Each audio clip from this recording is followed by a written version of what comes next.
What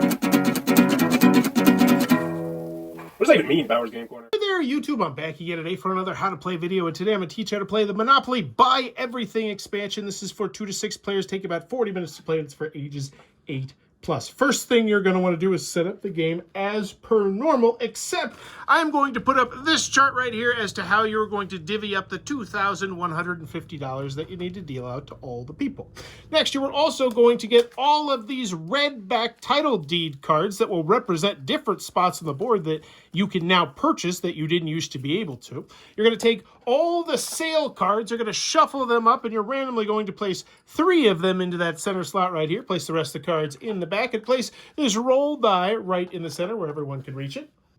Make sure everyone has a handy-dandy player reference card.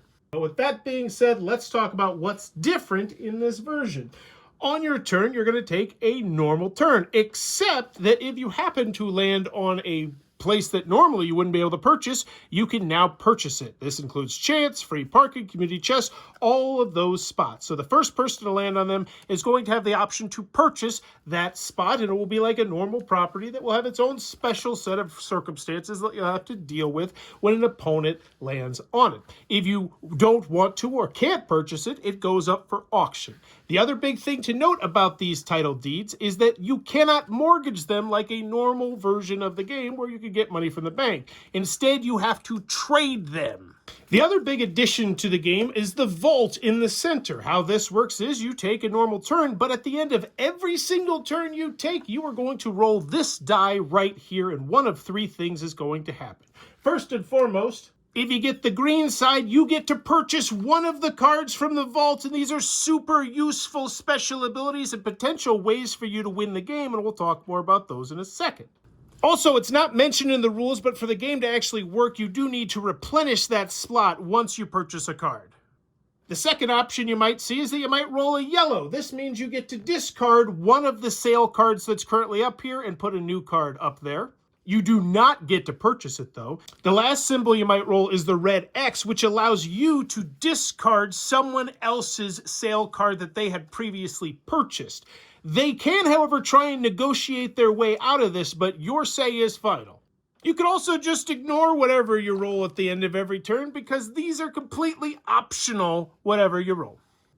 Other than that, the game is pretty much a normal version of Monopoly. But let's talk about the sale vault cards, and in particular, the 3 types of cards that you're going to see in the game.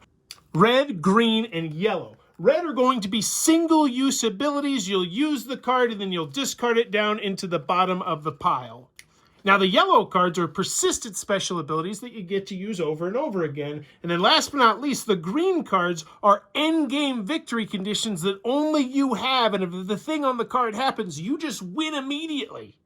Now, the key with these cards are you can only have 3 cards in your hand at a time. If you ever wanted to buy a 4th one, you'd have to discard one, and then you draw the 3rd one. Now, the game is going to end when someone completes one of their green win sale cards or when all properties are owned. And that does include the new properties as well. Once that happens, you're going to tally up the amount of money each player has, and then you're also going to collect the amount of money that it costs for each of the properties that you have. So, for instance, if I had these 4 properties at the end of the game, I would get $320 for Pennsylvania Avenue. I would get $150 for Electric Company because that's the price listed on the board. After you've collected that amount of money, you will then collect rent one last time on your property. And once again, going back to Pennsylvania Avenue, if I just had it like this, I'd get $28. If there was a house there, I'd get $150. With a hotel, $1,400. Collect all that money, though, including your new cards as well. Whoever has the most money is going to be the winner of Monopoly Buy Everything. This video is brought to you by all of my amazing Patreon supporters, and I would love it if you would join their ranks and have your name immortalized in the end of many of my videos for the end of time. But consider for only $1 a month, and as always, thanks for stopping by.